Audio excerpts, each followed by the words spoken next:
If you want to enable or disable Personal Hotspot on iPhone 17 Pro or Pro Max, then in that case you can open Settings, and immediately after that you might be able to find Personal Hotspot over here below Cellular or Mobile Service, so you can go over there, and you should be able to simply turn on or off Wi-Fi hotspot over here.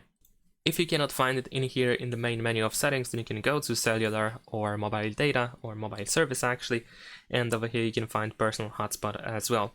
So like I said, we can tap on the switcher in order to enable or disable the hotspot. You can also find the Wi-Fi password that you can customize over here.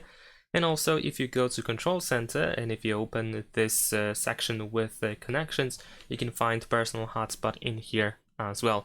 Besides that, in these settings we can find the maximize compatibility option, which allows you to make sure that your hotspot can be detected by majority of devices. In some cases, if this option is enabled, your hotspot may not be detectable by devices that are, for example, older a little bit. So if that's the case, you can turn it off. And that's pretty much it. Thanks for watching, leave a like and subscribe.